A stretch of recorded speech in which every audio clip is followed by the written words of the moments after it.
When we talk about speed, we immediately think of Flash, one of the most popular characters in the DC universe and a founding member of the Justice League. But if I mention combat or fighting skills, you will think more of Wonder Woman or Superman. In today's video, we will see that Flash can also be very strong, even invincible, without even needing gadgets or super strength. To have better examples, we will take several other incarnations of Flash called speedsters, who possess similar powers to determine whether Flash is really unbeatable or not.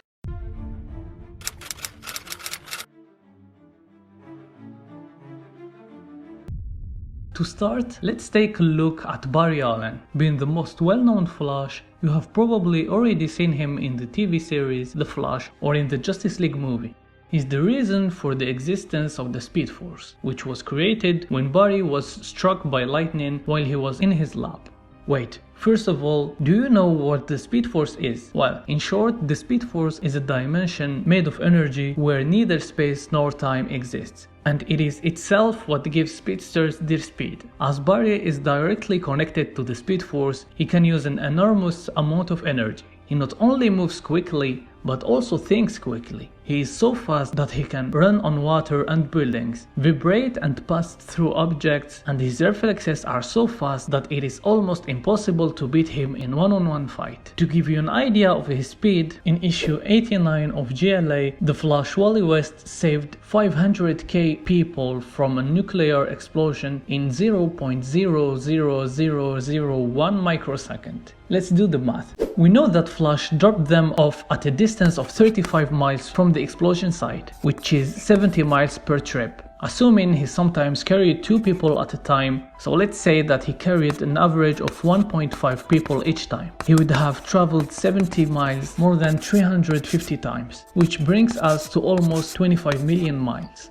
Given that he did all of this in 0.00001 microsecond, it would mean that his speed was 2.5 cantillion miles per second, or approximately 13 trillion times the speed of light.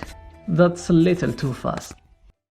As you can understand, Flash is very fast. Too much so, in fact, that most of his enemies are either rogues who have the ability to slow him down, like Captain Cold, or speedsters who also possess super speed, because otherwise, well, it wouldn't make sense, and the fight or plot would be quickly solved or wouldn't even exist in the first place. But are all these abilities and the speed enough to make him unbeatable? Can Flash rival Batman's combat techniques or Superman's strength?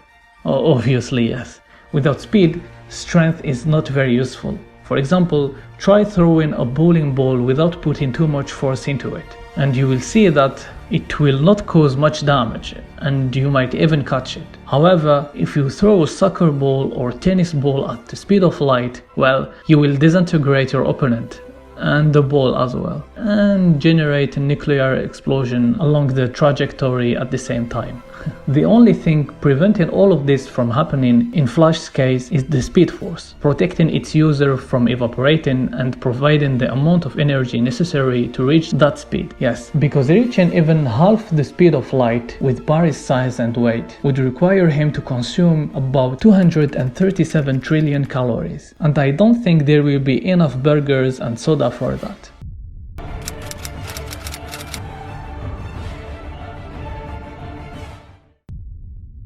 So we talk about speed with Barry. Let's move on to another specificity concerning Flash, and it's the Speed Force. To do this, let's take a look at the second Flash we mentioned earlier for his powers, Wally West. He was the Kid Flash, Flash apprentice, and Iris' nephew, who is Barry's wife. He became Flash when Barry disappeared during the Crisis on Infinite Earth comic. During his years as Flash, he proved to be much faster than Barry, thanks to his better connection with the Speed Force. He was so fast that he managed to get Barry Allen out of the Speed Force where he was stuck and was even able to travel back in time. Well, he disappeared during the DC New 52 reboot in 2011, and it wasn't until 2016 with the Rebirth event that we discovered he had been trapped in the Speed Force for over 5 years. He returned even faster, but that was also his downfall. He had to be brought down with a heart problem that prevented him from using his speed to the fullest, leaving Barry Allen to be the fastest.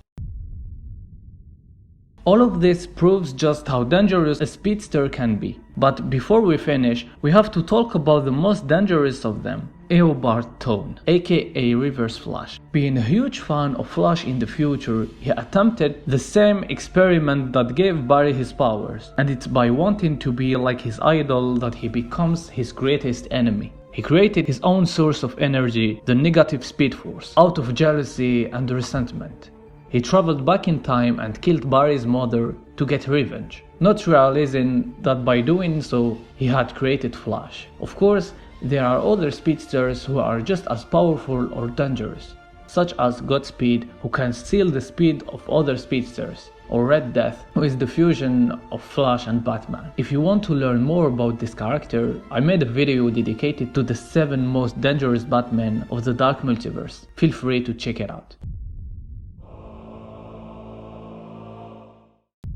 Of course, after talking about speed with Barry, Speed Force with Wally, and power with the Reverse Flash, you might think that Flash, no matter who wears the mask, is an invincible character, and you would be right. However, whether it's with the different villainous speedsters in the series, the mistakes Barry makes in the Snyder Cut, or even the plot conveniences in the comics, Flash is often nerfed. Otherwise, it would quickly become ridiculous, because an invincible character will always be an uninteresting character, even though sometimes they push the envelope a little too far. Like Catwoman versus 3 Flashes, or Batman versus Reverse Flash. Batman was able to hurt him when in reality, Reverse Flash could have killed him without Bruce even seeing it coming. So Flash may not be the strongest physically, but with his physical and mental speed, his reflexes, his abilities, and his experience, he's really unbeatable.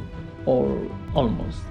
So that's the end of this video. Tell me, do you still think that Flash isn't invincible even though I just proved he is? Don't forget to subscribe, leave a like, and I'll see you the next time. And may the comic passion guide you.